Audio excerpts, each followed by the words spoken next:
You think a python swallowing a human only happens in movies? 60 million years ago, this was breakfast. In 2009, a coal mine in Colombia dug up a bone. The workers thought it was a tree root, but when scientists saw it, their hands were shaking. This was a snake rib. Thicker than your thigh. By proportion, when this snake was alive, its diameter was 1 meter, its length was 15 meters, and it weighed 1 ton. What does 1 ton mean? A snake is heavy as a car. If you stood in front of it, the way it looked at you would be the same way you look at a hot dog. But the most terrifying thing was not its size. It was the way it ate. Scientists reconstructed its skull and found that its mouth could open to 130 degrees. It could swallow a half-ton crocodile in one bite, not chew it apart, not gnaw on it slowly, swallow it whole, fight over in 5 minutes. Its crushing force was even more insane, 400 pounds per square inch, like a small car pressing down on your chest. Every breath you took, it tightened one more loop.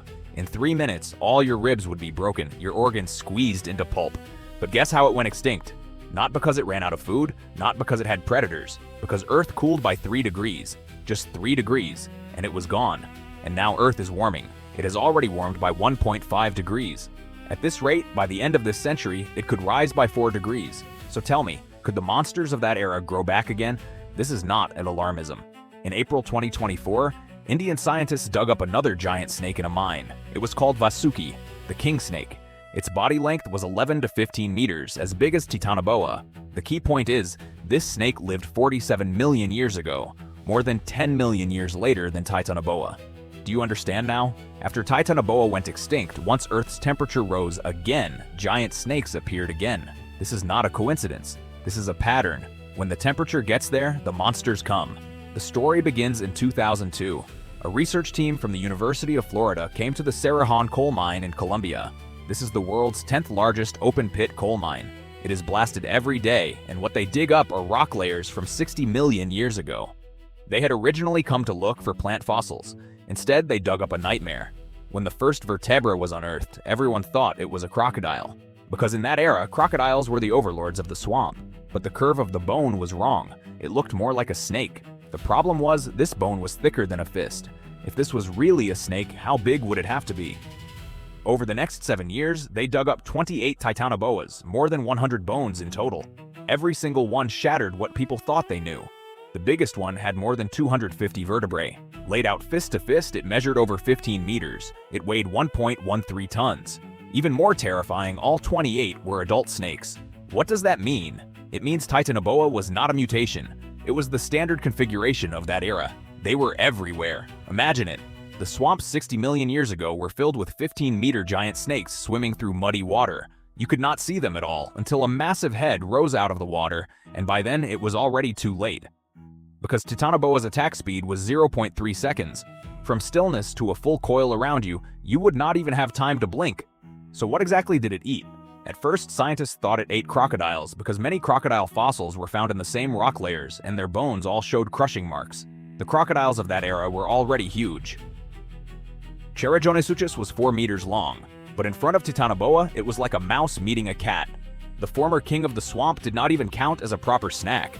But in 2013, the plot changed. Scientists found fragments of Titanoboa skulls.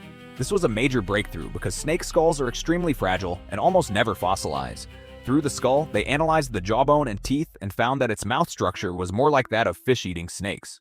What does that mean? It means Titanoboa was basically an angler. What it loved most were the giant lungfish of that time, 2 meters long. One bite, one fish. Fast and efficient. Why bother provoking a hard, armored crocodile? So how did such a huge snake move? The answer is, it barely moved. On land, a body 15 meters long and weighing 1 ton would suffer every inch it tried to crawl. Its internal organs would be crushed by its own weight, so it spent 90% of its time in water. The buoyancy of the water supported its mass and let it move freely. Its hunting method was simple. Wait. It would stay motionless in the water for days, with only its eyes above the surface, waiting for prey to come to it. The moment something entered striking range, it launched an ambush in 0.3 seconds. 1 bite to seize it, then 1 coil, 2 coils, 3 coils, 400 pounds per square inch of pressure exploding in an instant. The prey's ribs broke one by one. Its organs were crushed into mush. 3 minutes and it was over. Then came the long meal.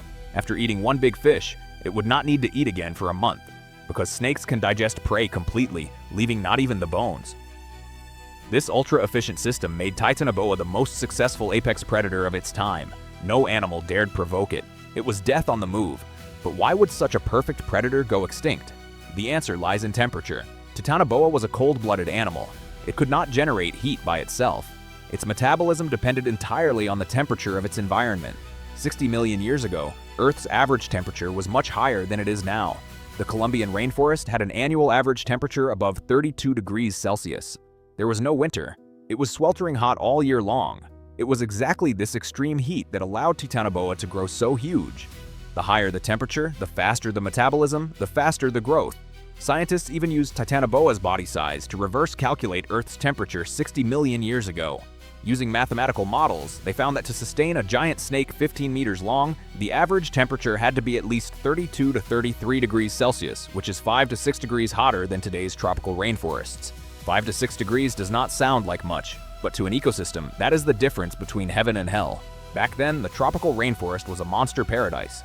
Turtles 1.5 meters long, crocodiles 6 meters long, lungfish 2 meters long. The whole ecosystem looked like someone had hit the enlarge button. Every animal was expanding like crazy, and Titanoboa was the ultimate predator of that oversized world, standing at the very top of the food chain with no natural enemies and no rivals. But the good times did not last. After the Paleocene, global temperatures began to fall. Over millions of years, the average temperature dropped by 3 to 4 degrees. For Titanoboa, this was a catastrophe. Once the temperature dropped, its metabolism slowed down, its digestion slowed down, its movements became sluggish, its hunting efficiency plummeted. It needed more food to maintain that giant body, but it could no longer catch enough prey, so it began to starve slowly. Not the kind of starvation where it dies in a few days, but the kind that lasts millions of years. Each generation weaker than the one before, each generation smaller than the one before, until finally it disappeared completely. At the same time, mammals were rising. They were warm-blooded animals. No matter how the climate changed, they could maintain stable body temperature and activity. They took over Titanoboa's ecological niche and split away its food sources. And so the former overlord was eliminated by the times. The Vasuki giant snake discovered in India in 2024 proved that giant snakes did not appear only once on Earth. As long as the temperature is right, these monsters will appear again and again. And now Earth is warming. Since the Industrial Revolution, global temperature has already risen by 1.5 degrees. By the end of this century, it may rise another 3 to 4 degrees. In other words, we are artificially creating another ancient hothouse world, a world fit for giant reptiles. Of course, snakes are not going to grow to 15 meters overnight. Evolution takes millions of years. But here is the problem. When Titanoboa was going extinct, it did not know it was going extinct either. It probably only felt that the weather had become a little cooler, that prey had become a little scarcer. And then one day, the last Titanoboa closed its eyes, and an era ended. Even more chilling, in the tropical rainforests of Southeast Asia, reticulated pythons over 8 meters long have already been found. They are getting bigger and more aggressive. Climate warming means ecosystems will be reshuffled. Cold-blooded animals will grow larger. Warm-blooded animals will grow smaller.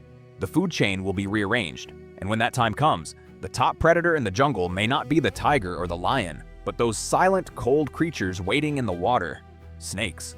So the next time you see news about global warming, think of this snake. 3 degrees is the distance between life and death. For Titanoboa, it was. For us, it is too. The only difference is, back then it was a drop of 3 degrees, and they died. Now it is a rise of 3 degrees, and it is our turn. Earth spent millions of years using countless fossils to prove one thing. Climate is not a joke. A tiny change in temperature can completely replace the rulers of the planet.